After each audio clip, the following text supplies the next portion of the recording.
কথা দিচ্ছি বন্ধুরা, এমন স্বাদের মিষ্টি যদি আপনারা বাড়িতেই তৈরি করে খেতে পারেন, তাহলে আর দোকান থেকে চড়া দাম দিয়ে মিষ্টি কিনে খেতে মনই চাইবে না। এতটাই সুস্বাদু হয়। নমস্কার বন্ধুরা, অনুভার রান্নাঘরে আরও একটি নতুন রেসিপিতে সবাইকে স্বাগত জানাচ্ছি। বন্ধুরা, আজকে আমি ঘরে থাকা মাত্র অল্প কয়েকটা উপকরণ দিয়ে হুবহু মিষ্টির দোকানের মতো তৈরি করে দেখাবো নিকুতি মিষ্টি রেসিপি। তবে অঞ্চল ভেদে কিন্তু এই মিষ্টিটা এক এক জায়গায় এক এক নামে পরিচিত। অনেকে কিন্তু এই মিষ্টিটাকে আবার খেজুর মিষ্টি হিসেবেও চেনেন। তো সেই জন্য দেখুন বন্ধুরা, শুরুতেই আমি একটা গ্যাস ওভেনে কড়াই বসিয়ে দিয়েছি, আর কড়ার মধ্যে দিয়ে দিয়েছি সামান্য একটুখানি জল।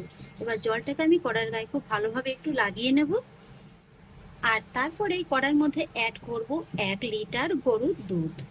এখানে আপনাদের হাতের কাছে যদি গরুর দুধটা না থাকে, সেক্ষেত্রে কিন্তু আপনারা প্যাকেটের ফুল ক্রিম দুধটাও অ্যাড করতে পারেন। আর যদি এখানে আপনারা গরুর দুধটা ব্যবহার করতে চান, সেক্ষেত্রে কিন্তু একটু খাঁটি গরুর দুধটা ব্যবহার করার চেষ্টা করবেন।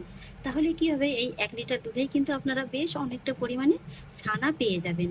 আর আপনারা শুরুতেই লক্ষ্য করেছেন, দুধটা দেওয়ার আগে আমি সামান্য একটুখানি জল দিয়ে নিয়েছি। এই জলটা দেওয়ার কারণ হলো, দুধটা যখন জাল হবে তখন কিন্তু আর কড়ার নিচে ধরে যেতে পারবে না। এবার আমি মিডিয়াম হাই ফ্লেমে এই দুধটাকে প্রথমে একবার জাল করে জাস্ট একটা বলক তুলে নেব। এদিকে দুধটা জাল হতে থাক, আর সেই ফাঁকে চলুন দুধের ছানা কাটাবার জন্য আমি একটা ভিনিগারের মিশ্রণ তৈরি করে নেব। একটা পাত্রের মধ্যে নিয়ে নিয়েছি 2 টেবিল চামচের মতো নর্মাল জল, তার মধ্যে নিয়ে নেব 2 টেবিল চামচ ভিনিগার। এবার আমি ভিনিগার আর জলটাকে একটু ভালোভাবে মিশিয়ে নেব। ব্যাস, আমার ভিনিগারের মিশ্রণটা কিন্তু একদম রেডি হয়ে গেছে। আর এখানে আপনাদের হাতের কাছে যদি ভিনিগারটা না থাকে, সেক্ষেত্রে কিন্তু আপনারা পাতিলেবুর রস দিয়েও ছানাটা কাটিয়ে নিতে পারেন। আবার ছানা কাটানোর পাউডার দিয়েও কিন্তু ছানাটাকে কাটিয়ে নিতে পারেন। যদি পাতিলেবুর রস দিয়ে ছানাটা কাটাতে চান, সেক্ষেত্রে মিডিয়াম সাইজের দুটো লেবু হলেই কিন্তু হয়ে যাবে। এই তো দেখুন বন্ধুরা, দুধের মধ্যে কিন্তু খুব সুন্দরভাবে একটা বলক চলে এসছে। আর ঠিক এই পর্যায়ে কিন্তু গ্যাসের ফ্লেমটাকে অফ করে দিতে হবে। এই যে দেখুন বন্ধুরা, দুধের মধ্যে কিন্তু খুব সুন্দরভাবে একটা বলক চলে এসছে। দুধটা কিন্তু খুব সুন্দরভাবে একদম ফুটতে শুরু করে দিয়েছে। আর ঠিক এই পর্যায়ে কিন্তু গ্যাসের ফ্লেমটাকে অফ করে দিতে হবে। আর তারপর এই দুধটাকে এইভাবে একটু অনবরত নেড়ে চেড়ে মোটামুটি 2 মিনিটের মতো এইভাবে একটু নেড়ে চেড়ে দুধটাকে একটু হালকা ঠান্ডা করে নিতে হবে। যে কোনো মিষ্টি রেসিপি বানানোর জন্য আপনারা যখনই দুধের ছানাটা কাটাবেন, তখনই কিন্তু এই দুধটাকে এইভাবে একটু ঠান্ডা করে নিয়ে তারপরে ভিনিগারটা মেশাবেন। যদি গরম দুধের মধ্যে আপনারা ভিনিগারটা মেশান, সেক্ষেত্রে কিন্তু দুধের ছানাটা শক্ত হয়ে যাবে, আর সেক্ষেত্রে কিন্তু মিষ্টিটা খেতেও ভালো লাগবে না। দুধটাকে আমি হালকা ঠান্ডা করে নিয়েছি, আর এবার আমি ভিনিগারটাকে এইভাবে অল্প অল্প করে দিয়ে দেবো, আর তারপর একটু নেড়ে চেড়ে ছানাটাকে কাটিয়ে নেব। এইভাবে অল্প করে দিতে দিতেই দেখতে পাবেন ছানাটা খুব সুন্দরভাবে কাটতে শুরু করে দিয়েছে। আর এই ছানাটা কাটানোর সময় কিন্তু খুব বেশি তাড়াহুড়ো করা যাবে না, একটু এইভাবে কিন্তু আলতো হাতে নেড়েচেড়ে ছানাটাকে কাটিয়ে নিতে হবে। এই যে দেখুন বন্ধুরা, আমার কিন্তু আস্তে আস্তে ছানাটা কাটতে শুরু করে দিয়েছে। ছানাটা দেখুন খুব সুন্দরভাবে কিন্তু কেটে গেছে। এই যে দেখুন, জলটা কিন্তু একদম স্বচ্ছ হয়ে গেছে। আর এই যে দেখুন বন্ধুরা, ছানাটা একদম কত সুন্দর তৈরি হয়েছে। আর এবার কিন্তু খুব বেশি অপেক্ষা করা যাবে না, সঙ্গে সঙ্গে কিন্তু এই ছানার জলটাকে ঝরিয়ে নিতে হবে, তা না হলে কিন্তু আবার ছানাটা গরম জলের ভিতরে থাকলে শক্ত হয়ে যাবে। আর জলটা ঝরানোর জন্য আমি একটা ছাঁকনির পরে পাতলা সাদা সুতির কাপড় রেখে দিয়েছি। ছানার জলটাকে এইভাবে খুব সহজে আলাদা করে নেব। যেহেতু ভিনিগার দিয়ে ছানাটাকে কাটানো হয়েছে, তাই কিন্তু অবশ্যই এভাবে একটু নর্মাল জল দিয়ে ছানাটাকে একটু ভালোভাবে ধুয়ে নিতে হবে, তা না হলে কিন্তু ছানার ভিতরে একটা টক ভাব থেকে যাবে। ছানাটাকে আমি খুব ভালোভাবে ধুয়ে নিয়েছি, আর এবার আমি এই ছানাটাকে এইভাবে একটু কাপড়ের মধ্যে পুটলির মতো করে নিয়ে একটু আলতো হাতে চেপে চেপে এর এক্সট্রা জলটাকে বের করে দেব। আর তারপরে এই পুটলিটাকে এইভাবে ঝুলিয়ে রেখে দেবো 30 মিনিটের মতো। 30 মিনিটের মধ্যেই কিন্তু জলটা খুব ভালোভাবে একদম ঝরে যাবে। আর এই 30 মিনিটের ফাঁকে চলুন আজকের মিষ্টিটার জন্য একটা চিনির শিরা তৈরি করে নেব। একটা কড়ার মধ্যে নিয়ে নেব মেজারমেন্ট একটা কাপ মেপে 2 কাপ চিনি, আর তার মধ্যে নিয়ে নেব 2 কাপ জল। এখানে আমি মোটামুটি 400 গ্রামের মতো চিনিটা নিয়ে নিয়েছি। আর জলটা নিয়ে নেওয়ার পরে নিয়ে নেব 3টির মতো ছোট এলাচ, আর সেই সঙ্গে নিয়ে নেব সামান্য একটু জাফরান, তবে এটা সম্পূর্ণই অপশনাল, আপনাদের হাতের কাছে না থাকলে না দিলেও চলবে। আর এবার আমি মিডিয়াম হাই ফ্লেমে প্রথমে চিনিটাকে জলের সঙ্গে একবার ভালোভাবে গলিয়ে নেব, আর তারপর একটা চিনির শিরা তৈরি করে নেব। এখানে কিন্তু চিনির শিরাটা খুব বেশি ঘন হবে না, মোটামুটি 1 তার কিংবা 2 তারের শিরা কিন্তু হবে না। চিনিটা গলে যাওয়ার পরে জাস্ট 2 থেকে 3 মিনিটের মতো একটু ফুটিয়ে নিলেই কিন্তু চিনির একটা চিটচিটি শিরা তৈরি হয়ে যাবে। এই যে বন্ধুরা, চিনির রসটা কিন্তু আমার খুব সুন্দরভাবে তৈরি হয়ে গেছে। এইভাবে একটু আঙুলে নিয়ে চেক করে দেখবেন, যদি দেখেন যে আঙুলের ভিতরে খুব সুন্দরভাবে একটা চিটচিটে ভাব চলে আসছে আর এরকম একটা শাইনি ভাব চলে আসছে, তাহলে বুঝবেন যে চিনি শিরাটা একদম পারফেক্ট ভাবে তৈরি হয়ে গেছে। এই যে দেখুন। আর এবার আমি গ্যাসের ফ্লেমটাকে অফ করে দেব, আর তারপরে শিরাটাকে ঢাকা চাপা দিয়ে একটা সাইডে রেখে দেব। এদিকে দেখুন ছানার জলটাও কিন্তু খুব ভালোভাবে ঝরে গেছে, আর ছানাটা দেখুন বন্ধুরা কতটা একদম স্মুথ ভাবে তৈরি হয়েছে।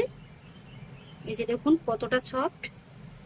এবার আমি এই ছানাটাকে এইভাবে একটু হাত দিয়ে প্রথমে একটু মেখে নেব, আর তারপরে হাতের এই 4টা আঙ্গুল দিয়ে কিন্তু ছানাটাকে এইভাবে খুব ভালোভাবে একটু মেখে নিতে হবে। ছানাটাকে আমি খুব ভালোভাবে একটু মেখে নিয়েছি, আর এইভাবে কিন্তু অবশ্যই একটু ভালোভাবে মেখে নিতে হবে যাতে করে ছানার ভিতরে কোনো লাম্পস ভাব না থেকে যায়। আর এবার আমি মেখে নেওয়া ছানার মধ্যে অ্যাড করব 2 টেবিল চামচ সুজি, সেই সঙ্গে অ্যাড করব 2 টেবিল চামচ ময়দা, আর একই সঙ্গে অ্যাড করব 4 টেবিল চামচ গুঁড়ো দুধ। এখানে বন্ধুরা গুঁড়ো দুধের পরিমাণটা একটু বেশি দিলে কিন্তু এই মিষ্টিটা খেতে বেশি ভালো লাগবে। আর তারপরে অ্যাড করব 2 টেবিল চামচ গুঁড়ো করা চিনি। এখানে চিনিটাকে আমি একটু মিক্সচারে গুঁড়ো করে নিয়েছি, তবে আপনারা চাইলে কিন্তু গোটা চিনিটাও অ্যাড করতে পারেন, সেক্ষেত্রে 1 টেবিল চামচ চিনি অ্যাড করলেই হয়ে যাবে। আর সেই সঙ্গে অ্যাড করব সুন্দর একটা ফ্লেভারের জন্য সামান্য একটু এলাচ গুঁড়ো। এবার আমি এই সমস্ত উপকরণগুলোকে এই ছানার সঙ্গে একবার ভালোভাবে মিশিয়ে নেব।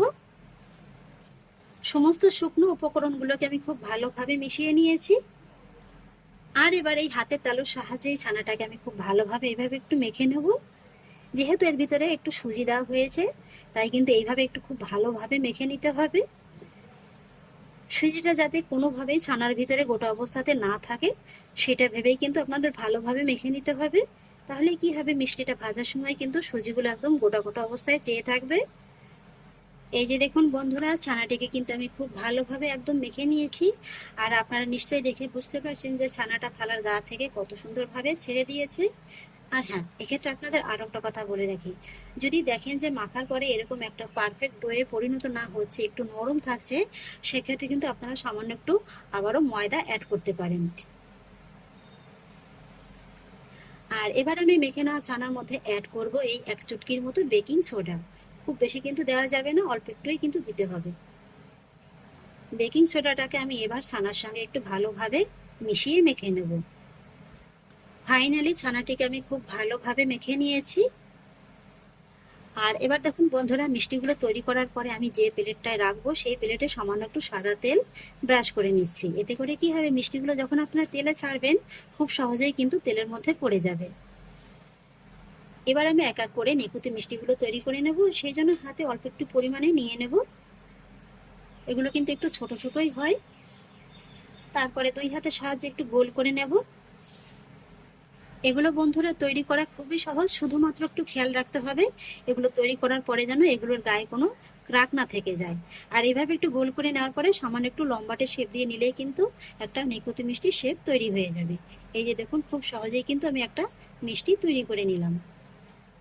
এই তো বন্ধুরা, এক এক করে সমস্ত মিষ্টিগুলোকে আমি তৈরি করে নিয়েছি। আর এবার আমি মিষ্টিগুলোকে ভেজে নেবো, আর সেই জন্য কড়ার মধ্যে খানিকটা পরিমাণে তেল মিডিয়াম লো ফ্লেমে একদম হালকাভাবে গরম করে নিয়েছি। এবার আমি এক এক করে এই মিষ্টিগুলোকে সব তেলের মধ্যে ছেড়ে দেবো। পুরো মিষ্টিগুলোকে আমি তেলের মধ্যে ছেড়ে দিয়েছি, আর আপনারা দেখে নিশ্চয়ই বুঝতে পারছেন যে তেলটাকে ঠিক কেমন ভাবে গরম করে নিতে হবে। আর এখন কিন্তু শুরুতেই এই মিষ্টিগুলোকে একদম নাড়াচাড়া করা যাবে না, এইভাবে লো ফ্লেমে ততক্ষণই অপেক্ষা করতে হবে যতক্ষণ না পর্যন্ত এই মিষ্টিগুলো নিজের থেকে তেলের উপরে ভেসে উঠছে। 2 মিনিটের মধ্যেই আপনারা দেখতে পাবেন মিষ্টিগুলো খুব সুন্দরভাবে তেলের উপরে ভেসে উঠেছে। আর এখন এইভাবে একটু আলতো হাতে মিষ্টিগুলোকে একটু নেড়ে চেড়ে দিতে হবে যাতে করে সব দিকে সমানভাবে মিষ্টিগুলো ভাজা হয়। এখন যেহেতু মিষ্টিগুলো খুবই নরম, তাই কিন্তু খুব জোরে জোরে খুব তাড়াতাড়ি নাড়াচাড়া করা যাবে না। তারপরে একটা চামচ কিংবা খুন্তির সাহায্যে মাছ বরাবর ধরে এইভাবে একটু ঘুরিয়ে ঘুরিয়ে নেবেন, তাহলে দেখতে পাবেন যে মিষ্টিগুলো খুব সুন্দরভাবে ঘুরছে, আর মিষ্টিগুলো কিন্তু একদম সমানভাবে ভাজাটাও হবে। আর এইভাবে কিছুক্ষণ ভাজতে ভাজতে দেখতে পাবেন যে মিষ্টিগুলোর গায়ে একটা হালকা কালার চলে এসেছে। তখন কিন্তু এইভাবে একটু মাঝে মাঝে নেড়ে চেড়ে মিষ্টিগুলোকে খুব সুন্দর করে ভেজে নিতে হবে। এই সময় কিন্তু গ্যাসের ফ্লেমটাকে একেবারে বাড়ানো যাবে না, তাহলে কি হবে, উপর থেকে মিষ্টির গায়ে কালারটা সহজে চলে আসবে, ভিতরটা একদম কাঁচা থাকবে আর মিষ্টিগুলো কিন্তু ফেটে যাবে। এরকম কিন্তু মিষ্টিগুলো খুব সুন্দরভাবে গোটা গোটা থাকবে না। এইভাবে কিছুক্ষণ নেড়ে চেড়ে দেখুন মিষ্টিগুলোকে আমি একটু ভালোভাবে ভেজে নিয়েছি। তবে এখনো কিন্তু মিষ্টির গায়ে পারফেক্ট একটা কালার আসেনি, গোলাপ জামুনের থেকে কিন্তু হালকা একটা কালার এসছে। আর ঠিক এই পর্যায়ে কিন্তু গ্যাসের ফ্লেমটাকে একটু বাড়িয়ে দিতে হবে, মোটামুটি মিডিয়াম লোয়ের মাঝামাঝি রাখতে হবে। যেহেতু এই মিষ্টিগুলো প্রথম থেকে একদম লো ফ্লেমে ভাজা হয়েছে, তাই অতিরিক্ত তেলটা কিন্তু মিষ্টির ভিতরে অ্যাবজর্ব হয়ে গেছে। তাই এই সময় শেষের দিকে যদি একটু গ্যাসের ফ্লেমটাকে বাড়িয়ে দিয়ে ভাজা হয়, সেক্ষেত্রে কি হবে, মিষ্টির ভিতরে যে অতিরিক্ত তেলটা ঢুকে গেছে না, সেটা কিন্তু খুব সহজে একদম বেরিয়ে যাবে আর মিষ্টির গায়ে খুব সুন্দরভাবে একটা কালার চলে আসবে। এই তো বন্ধুরা, মিষ্টিগুলোকে আমি খুব সুন্দরভাবে ভেজে নিয়েছি। এবার আমি মিষ্টিগুলোকে গরম তেল থেকে তুলে নেব। এই যে দেখুন বন্ধুরা, কত সুন্দর একটা কালার চলে এসেছে। এর থেকে কিন্তু আর বেশি লাল করে ভাজার প্রয়োজন নেই, তাহলে কিন্তু আবার মিষ্টিগুলো শক্ত হয়ে যাবে আর সেক্ষেত্রে কিন্তু ভিতরে চিনির রসটা ভালোভাবে ঢুকবে না। আর এদিকে দেখুন চিনির রসটা যেহেতু আগেই তৈরি করে রেখেছিলাম, তাই একটু হালকা ঠান্ডা হয়ে গেছে। তাই কিন্তু অবশ্যই চিনির রসটাকে এইভাবে একটু হালকা করে গরম করে নিতে হবে। আর তারপরে চিনি শিরাটা যখন একটু ভালোভাবে গরম হয়ে যাবে, তখন গ্যাসের ফ্লেমটাকে অফ করে দিয়ে এই গরম গরম শিরার ভিতরে এই মিষ্টিগুলোকে দিয়ে দিতে হবে। তারপর মিষ্টিগুলোকে শিরার সঙ্গে একটু ভালোভাবে নেড়ে চেড়ে মিশিয়ে নিতে হবে। মিষ্টিগুলোকে আমি শিরার সঙ্গে একটু ভালোভাবে মিশিয়ে নিয়েছি। আর এই সময় আপনারা মিষ্টিটা ধরলেই বুঝতে পারবেন যে এখনই কিন্তু মিষ্টিটা চিনির রসটাকে টানতে শুরু করে দিয়েছে। এই যে দেখুন, তাই কিন্তু এই মিষ্টিটা এই চিনি শিরার ভিতরে খুব বেশি সময় নিয়ে রাখার প্রয়োজন নেই। মোটামুটি মিষ্টিটা ঠান্ডা হতে যতটা সময় লাগবে ততটুকু সময় নিয়ে রাখলেই হয়ে যাবে। মিষ্টিগুলো পুরোপুরি ঠান্ডা হয়ে গেছে, এবার ঢাকাটা তুলে আপনাদের দেখিয়ে দিচ্ছি। এই যে দেখুন বন্ধুরা, মিষ্টিগুলো চিনির রসটাকে কত সুন্দরভাবে টেনে নিয়েছে। আর দেখুন ফুলে কিন্তু প্রায় এক একটা ডবল হয়ে গেছে। এই যে দেখুন, কথা দিচ্ছি বন্ধুরা, এমন স্বাদের মিষ্টি যদি আপনারা বাড়িতেই তৈরি করে খেতে পারেন, তাহলে আর দোকান থেকে চড়া দাম দিয়ে মিষ্টি কিনে খেতে মনই চাইবে না, এতটাই সুস্বাদু হয়। একটুখানি ছাড় করে নিয়েছি আর মিষ্টিগুলো দেখুন বন্ধুরা কতটা লোভনীয় লাগছে। আর এতটাই নরম তুলতুলে যে মুখে দেওয়া মাত্রই কিন্তু জাস্ট একেবারে মিলিয়ে যাবে। এই যে দেখুন,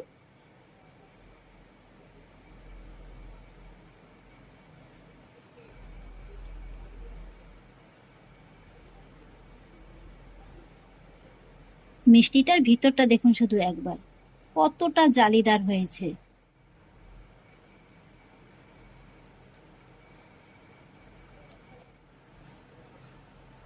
আশা করছি নিশ্চয়ই দেখে বুঝতে পারছেন যে মিষ্টিটা ঠিক কতটা পারফেক্ট ভাবে তৈরি হয়ে গেছে। এইভাবে একবার মিষ্টি বানিয়ে দেখুন, দোকানে কিন্তু আর যেতে মনই চাইবে না। তাহলে আশা করছি বন্ধুরা আমার আজকের এই মিষ্টি রেসিপিটি আপনাদেরও খুব ভালো লেগেছে। যদি ভালো লেগে থাকে তাহলে আমাকে অবশ্যই একটা লাইক এবং কমেন্ট করবেন, সেই সঙ্গে বন্ধুদের সঙ্গে শেয়ার করবেন। আর প্লিজ বন্ধুরা, যদি আমার পরিবারের নতুন সদস্য হয়ে থাকেন তাহলে একটা সাবস্ক্রাইব করে পাশে থাকা বেল আইকনটি প্রেস করে দেবেন। ফিরে আসছি এরকমই পরের অন্য কোনো নতুন রেসিপি নিয়ে। সবাই ভালো থাকুন, সুস্থ থাকুন, ধন্যবাদ।